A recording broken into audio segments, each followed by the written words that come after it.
नमस्कार, वंदे मातरम। दोस्तों, स्वागत है आप सबका सैनिक पाठशाला में। जैसे आप बोर्ड पर देख पा रहे दोस्तों, आज के इस वीडियो में 3 महत्वपूर्ण विषय हैं, जिन विषयों में मैं कुछ में आपको जानकारी दूंगा और कुछ ऐसे विषय हैं जिसमें आपकी सलाह, आपका मशवरा मैं मांगने जा रहा हूं। तो दोस्तों चलिए आगे बढ़ेंगे, तीनों विषयों में विस्तृत रूप से आज बात करेंगे। तो इससे पहले कि आगे बढ़े, मेरा हमेशा की तरह आप सबसे आग्रह दोस्तों, अगर सैनिक पाठशाला चैनल में आप पहली बार विजिट कर रहे हैं या अभी तक चैनल को सब्सक्राइब नहीं किया है, तो चैनल के साथ जुड़े रहने के लिए, इसका हिस्सा बने रहने के लिए और आपसे जुड़ी हुई भरोसेमंद जानकारियों को पाते रहने के लिए चैनल को सब्सक्राइब जरूर करें। तो चलिए, सबसे पहले दोस्तों, जैसे आप देख पा रहे हैं, ओआरओपी में जितना कम सर्विस उतना ज्यादा फायदा, जितना ज्यादा सर्विस उतना कम फायदा। चर्चा सोशल मीडिया की, आपकी राय जरूर दें। जी हाँ दोस्तों, ये चर्चा सोशल मीडिया में चल रही है कि जो वर्तमान में ओआरओपी है, जितना ज्यादा सर्विस उनको ज्यादा फायदा, जितना कम सर्विस उनको कम फायदा, इस तरीके का ओआरओपी है। तो कहीं ना कहीं क्या इस ओआरओपी के जो मायने हैं उसको बदल करके जितना कम सर्विस है उतना ज्यादा फायदा और जितना ज्यादा सर्विस है उतना कम फायदे वाला किया जाना चाहिए। क्योंकि अमूमन जो सिपाही है 15 साल, 17 साल, 20 साल, 22 या 24 साल वाले जो सर्विस वाले हैं, उनको क्या कम फायदा मिला है? तो ओआरओपी को बदल करके उनको ज्यादा फायदा दिलाने के लिए क्या इस तरीके का ओआरओपी लागू किया जाए कि जितना कम सर्विस उतना ज्यादा फायदा हो, जितना ज्यादा सर्विस उतना कम फायदा हो। आपकी राय क्या है? जरूर दें। इससे पहले मैं अपनी राय आपको बता दूं दोस्तों, कहीं ना कहीं 2006 से पहले जो पेंशन कैलकुलेशन का फॉर्मूला होता था दोस्तों, वो सर्विस लेंथ के साथ इंक्लूड करके किया जाता था, जिसकी वजह से जितना कम सर्विस उतना कम फायदा होता था। यानी कि अगर आप 15 साल, 17 साल, 20 साल, 22, 24 साल में अगर रिटायरमेंट आ गए तो आपको फायदा पेंशन में कम होता था। ये 2006 के पहले का जो पेंशन कैलकुलेशन था उसकी वजह से होता था, क्योंकि आपका क्वालिफाइंग सर्विस को आपका पेंशन कैलकुलेशन के साथ इंक्लूड किया जाता था और फॉर्मूला ऐसा था कि जितना कम सर्विस उतना कम फायदा। तो अगर पुराने पेंशनर्स को फायदा दिलाना है, जिनको उस समय में अपनी कम क्वालिफाइंग सर्विस की वजह से कम फायदा मिला है, तो कहीं ना कहीं ओआरओपी में अगर इस तरीके का फॉर्मूला लगाया जाए कि जितना कम सर्विस उतना ज्यादा फायदा, जितना ज्यादा सर्विस उतना कम फायदा, तो कहीं ना कहीं मेरी तरफ से तो ये फॉर्मूला बिल्कुल सही है। बिल्कुल उसी तरीके का फॉर्मूला जो है लागू किया जाना चाहिए। आपकी राय जरूर बताइएगा। वैसे ये चीजें सोशल मीडिया में चल रही है, इस वजह से मैं आपके सामने लेके आया हूं। चलिए अगले विषय के ऊपर चर्चा करते हैं दोस्तों। दूसरा विषय है ओआरओपी में क्या आपको भी आधा ही एरियर मिला? अब बैंक जारी कर रहे हैं एनपीसी, ताकि पीसीडीए कर सके भुगतान। जी हाँ दोस्तों, ओआरओपी में जो भी पेंशनर डिसेबिलिटी एलिमेंट के साथ पेंशन लेते थे, उनका सर्विस एलिमेंट का पेंशन मिल गया, एरियर मिल गया, लेकिन डिसेबिलिटी एलिमेंट का नहीं मिला। ऐसे बहुत सारे पेंशनर हैं। तो उन्होंने जब ग्रीवेंस डाला, जब अपनी तरफ से गुहार लगाई, तब जाकर के बैंक जो है एनपीसी जारी कर रहे हैं ताकि स्पर्श की तरफ से भुगतान हो सके। चलिए मैं आपको जो है लेटर दिखाता हूं, बैंक को जो पीसीडीए की तरफ से लिखा गया और बैंक की तरफ से जो एनपीसी भेजा गया, उसका कॉपी आपको दिखाता हूं ताकि आपको समझ में आ जाए। अब दोस्तों, ये पीसीडीए का एक लेटर है, लेटर नहीं एक्चुअली एक रिमाइंडर है सीपीपीसी पंजाब नेशनल बैंक को, जैसे आप देख पा रहे हैं। अब यहां पर मसला ये है कि पेंशनर का जो ओआरओपी का एरियर था सर्विस एलिमेंट का, उसका तो भुगतान हो गया, लेकिन उनका जो डिसेबिलिटी एलिमेंट का एरियर था, ना ही उनका रिवीजन हुआ, ना ही उसका भुगतान हुआ।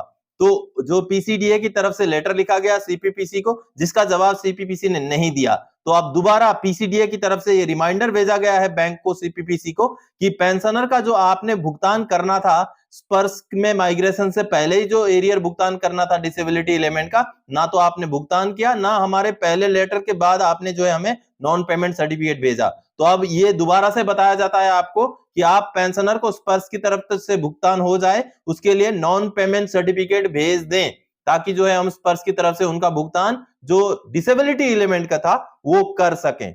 तो दोस्तों, कहीं ना कहीं कई सारे ऐसे पेंशनर आज भी बचे हुए हैं जिनको डिसेबिलिटी एलिमेंट का ओआरओपी का एरियर नहीं मिला है। उनको सर्विस एलिमेंट का मिल गया है, लेकिन डिसेबिलिटी एलिमेंट का नहीं मिला है। तो इस तरीके से पीसीडीए द्वारा सीपीपीसी से नॉन पेमेंट सर्टिफिकेट मांगा जा रहा है और कई केसेस में जो है सीपीपीसी ने नॉन पेमेंट सर्टिफिकेट जारी भी कर दिया है। अब ये आगे जो आप ये नॉन पेमेंट सर्टिफिकेट देख रहे हैं, 26 दिसंबर 2023 का नॉन पेमेंट सर्टिफिकेट है, जो पीएनबी की सीपीपीसी द्वारा ही जारी किया गया है, जैसे आप देख पा रहे हैं। अब दोस्तों, यहां पर वही बातें लिखी गई है नॉन पेमेंट सर्टिफिकेट में भी, जैसे आप देख पा रहे हैं। पहले जो है रेफरेंस दिया गया है, उसके बाद दिया गया है, देखिए, we have not revised his disability element as per OROP 2, यानी कि सर्विस एलिमेंट दे दिया लेकिन डिसेबिलिटी एलिमेंट दिया ही नहीं। आगे वो इसीलिए बोल रहे हैं, you are requested to revise disability element in your system and pay remaining arrear, यानी कि आप अपने सिस्टम में यानी कि स्पर्श में पेंशनर का डिसेबिलिटी एलिमेंट को रिवाइज करें और उनका जो बचा हुआ एरियर है उसको भुगतान करें।